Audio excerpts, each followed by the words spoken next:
తెలంగాణలో రండ రాజకీయం చాలా విచిత్రంగా ఉంది, ఆగమాగా ఉంది కథ. ఇగో ఈ రండ రాజకీయం స్టార్ట్ చేసింది మన రేవంత్ రెడ్డి గారు. ఎప్పుడు స్టార్ట్ చేసిరు?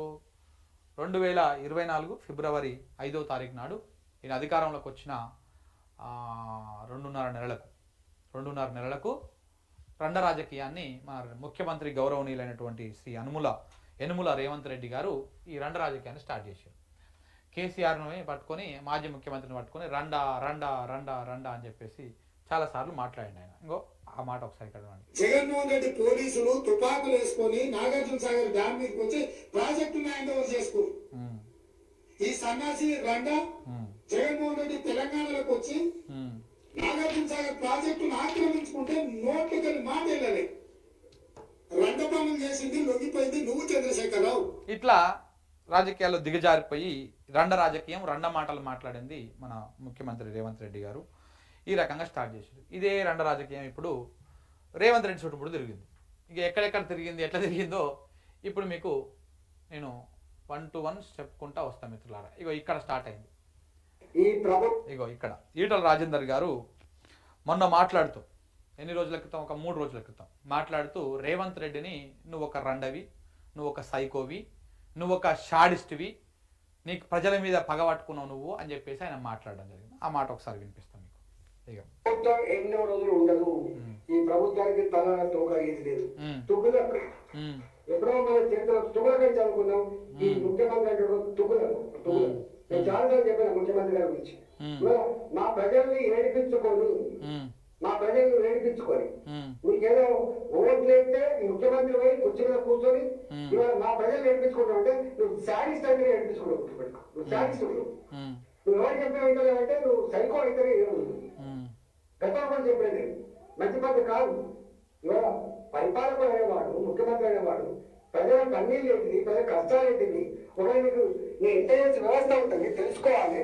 ఒకవేళ అక్కడి నుంచి తెలుసు. ఇట్లా ఈటల రాజేందర్ గారు మన రేవంత్ రెడ్డి మీద సీరియస్ అయింది. రేవంత్ రెడ్డి మీద నువ్వు షాడిస్ట్వి, రండవి, సైకోవి, ప్రజల మీద పగబట్టినావు, ఇట్లా చేసినావు అని చెప్పేసి నా సీరియస్ అయినాక దేని గురించి ఈ హైడ్రా, ఈ దుకాణము, ఇవన్నీ కూడా అంత ఆగమాగం చేస్తా ఉన్నాడు అని చెప్పేసి ఈయన బీజేపీ ఎంపీ కదా అయిన తర్వాత దీనికి కౌంటర్గా ఈయన పెట్టిన ప్రెస్ మీట్.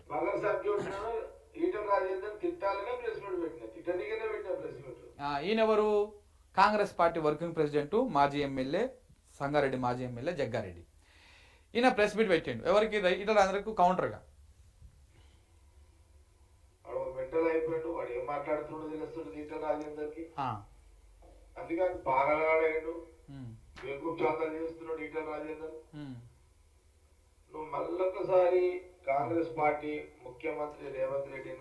సో ఇట్లా ఈయన కౌంటర్ స్టార్ట్ చేసిండు. కౌంటర్ స్టార్ట్ చేసినాక మళ్ళా నిన్న కూడా మాట్లాడాడు. ముఖ్యమంత్రి గారు పెద్ద మార్పు వస్తాయని చెప్పి నీకు అధికారం కట్టబెట్టింది, తేనె మీద పొల్లబడ్డ అవుతుంది, ఎందుకు ఇట్లా ఆలోచిస్తున్నారు అని చెప్పి చాలాసార్లు మాట్లాడితే ఆయన ఇంటింత వచ్చిపోయి అన్న మాట ఏంటంటే ఎవరు చెప్పినా వీళ్ళు నేను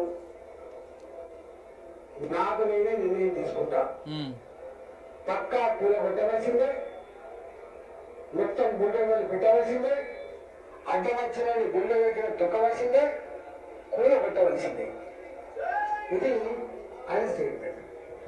నువ్వు మాట్లాడుతున్నావు నా గురించి చిన్నరగాళ్ళకు కొట్లాడి దీనితో కొట్టాలి, లండతో కొట్టాలి,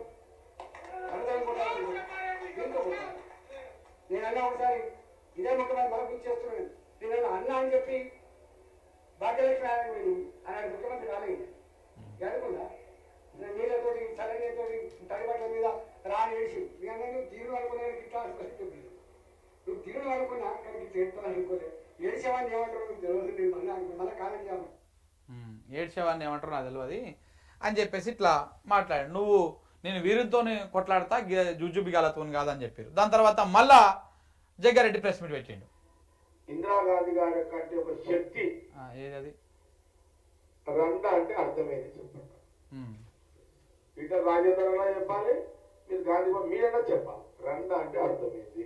అయితే ఇట్లా ఇంకా ఒకరినొకరు ఇట్లా తిట్టుకున్నారు. ఇదంతా అయిపోయిన తర్వాత అయితే ఇందులో ఒక విషయం ఏంటంటే మొన్న ప్రెస్ మీట్ పెట్టినప్పుడు ఇదే టీషర్ట్ ఉన్నది, ఇవాళ నిన్న ప్రెస్ మీట్ పెట్టినప్పుడు కూడా ఇదే టీషర్ట్ ఉన్నది.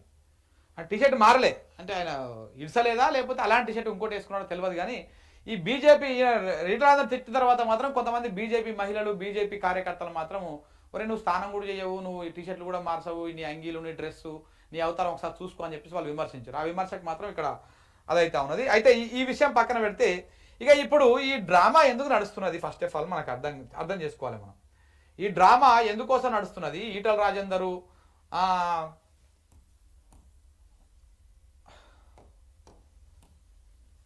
ఈ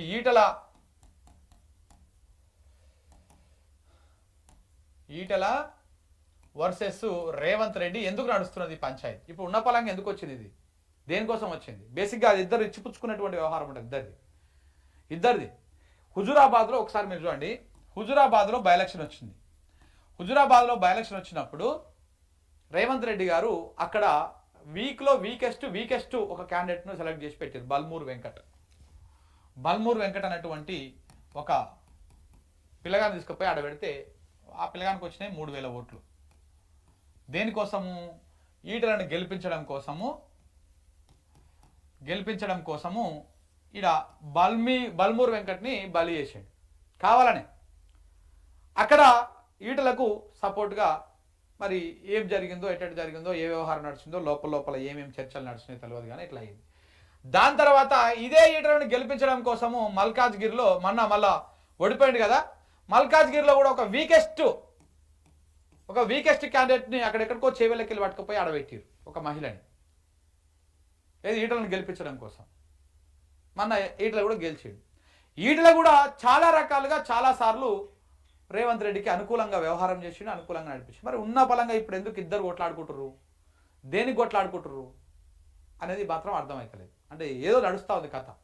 ఎంతసేపు ఉన్న కాంగ్రెస్ వర్సెస్ బీఆర్ఎస్ నడుస్తుంది కాబట్టి ఇప్పుడు మనం కూడా ఫ్రేమ్ లైన్లకు రావాలని కొట్లాడుతూ ఉన్నారా, లేకపోతే నిజంగానే ఇద్దరి మధ్యలో సీరియస్ వార్ నడుస్తూ ఉందా, ఎట్లా నడుస్తూ ఉందనేది మాత్రం అర్థమవుతలేదు. కానీ ఇది మాత్రం ఒక అనూహ్యంగా మొన్నటి నుంచే మొన్నాడ యుద్ధం ఆగిపోయింది, ఇద్దరు కాల్పుల విరమణ ఒప్పందం చేసుకుని ఇక్కడ మాటలు మాత్రం షురు చేశారు.